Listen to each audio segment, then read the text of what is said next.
this week's review was Fangirl, and this is our spoiler-filled review of the book. Fangirl is about Kath, who is very emotionally stunted and kind of shut in, and she ends up going to live away at university, following her twin sister Ren, who's very socially out there. She wanted to live together with her twin, but her twin wanted her space, and they've kind of been growing apart, and they've been distant with each other. It all kind of started when, a little bit like before university, but it really gets very pronounced when they realize that their estranged mother wants to get in touch with them, and Kath wants nothing to do with their mother, and Ren really wants to reconnect. They also have a manic depressive father. And yeah, so Kath is trying to deal with university life, cafeterias, meeting new people, classes, discovering herself and her own talents, all while kind of like trying to catch up on the emotional growth that she's missed out on. The thing about Kath that I really, really liked was that this book really dealt with anxiety really, really well. It didn't feel forced. It was very believable. I definitely saw a lot of traits in Kath that I've seen in myself and other people who I met at school. And I really, really loved the comparison between fan fiction writing and essay writing and fiction writing. How Kath, the way she's being told by her lit prof that you can't just write this the night before. This is something that you have to work on. You have to do this over time, revising. Meanwhile, Kath is so used to writing fan fiction where you write it out, you maybe read through it once, and then you post it online.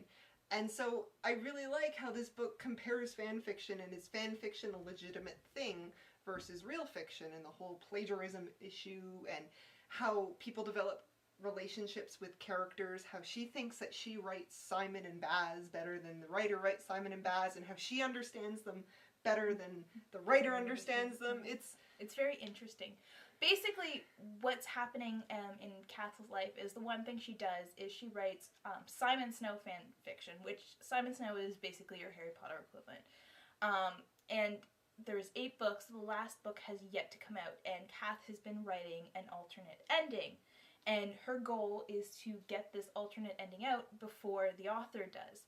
And Kath has a giant following of thousands upon thousands of people who are like reading it every time she updates and commenting, and just are really excited for her to finish this because they love her version of this story. One of my favorite scenes is Kath goes to the library, and she's in the library and she's looking around, and there's a person sitting in the library wearing a Carry On Simon t-shirt. Which is the name of her fanfiction. And so she goes up and she talks to her, and she's like, oh yeah, I love Carry On Simon, but she hasn't updated in a while. And she's just like...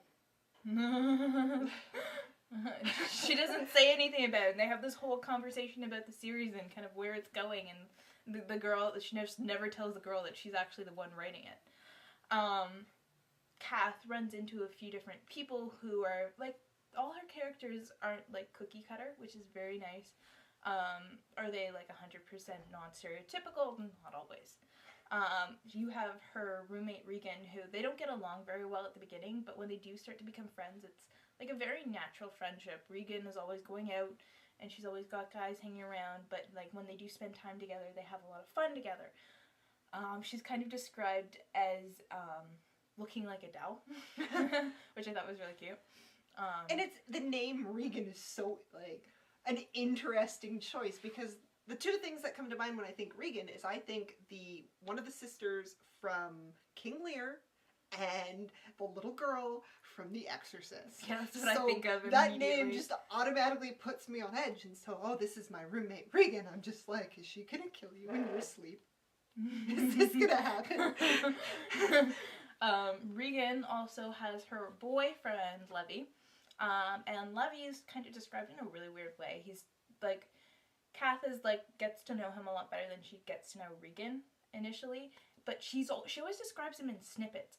And then, like, it was just so hard to piece together a version of Levy that looked cohesively good looking, like she says he is, because she's like, he has an extreme widow peak, and now his hair is receding, and then he's got thin lips and a beaky nose, and his hair is blonde, and blah, blah, blah, blah, blah, blah. And I did not have a clear vision of this guy.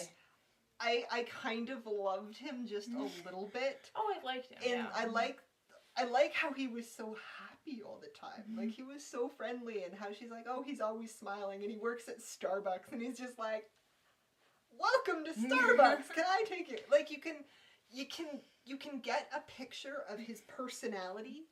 You don't really get a picture of what he looks like, but you definitely get a feel for who he is, and he's just this big, giant, sweet teddy bear. He drives her back home in the middle of a snowstorm. Yeah, he's kind of like your perfect boyfriend in a way. Yeah. He's got one kind of sort of screw up that's not even really a screw up, and then he's just perfect for the rest of the time. But like as a boyfriend, you really want him as a boyfriend. Yeah. And then my main issue with the book is some of the ways they handled Ren. Like, Kath and Ren, definitely two different ends of the spectrum. As you said, Kath is more of the, I'm going to hide in my res room and eat granola bars because I don't want to go to the cafeteria. Cool, I've been there. Res is, like, university, scary. Ren is more along the lines of, yeah, let's go to the cafeteria, let's do this. Oh yeah, let's go out tonight. They play it up as she has a drinking problem. And yes, that's a thing that's happening, but the problem is they didn't focus a lot on it. So it kind of feels a little bit forced. Yeah, it was kind of like she did a good job with it. She just didn't explore it to the length that she could have, and it could have added a bit more depth to Ren's personality, where she just kind of like glossed over it and kind of solved the problem-ish. It's kind of happening, and it's just like, oh, you'll be better next time, right? Yeah. And you never kind of really figure out why she's developed this drinking problem, whether it's just like a social thing that she's just gotten in too far, or if it's like related to the mother issues, or if it's pure pressure with the roommate, or like, you know, yeah. So multiple things. I do like her boyfriend. Her boyfriend's hilarious. Yeah, she's a really cute boyfriend too. He's really funny. For like the 5 seconds he's on screen. Yeah. The one thing that bugged me was we didn't get a resolution to the mother issue, and the mother issue became very important to the girls, like their relationship and just kind of how moving forward with their lives after this has happened to them. And the mother just kind of is a bitch. She walks off screen, and then... Well, in that way it is kind of realistic to life, how things happen that you really have no control over. Yes, but I mean, we didn't even get Ren's reaction to her mother leaving her at the hospital. Yeah. In Ren, her reaction kind of is, so, Kath, you want to be roommates next year? And Kath is just kind of like, I already said yes to rooming with Regan again. Sorry. So, yeah. A couple of things didn't get resolved properly that I think they should have. She should have focused on a little more. But it didn't take away from the story too much. You're free to kind of imagine what was going on there. The guy, so Kath decides that she's writing, she has to do this writing exercise for her class with another guy, and basically it's like, you write a paragraph, he writes a paragraph, you write a paragraph, he writes a paragraph, and you see where the story goes.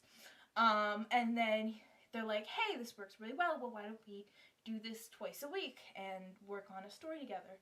And then he just kind of like shuts her out.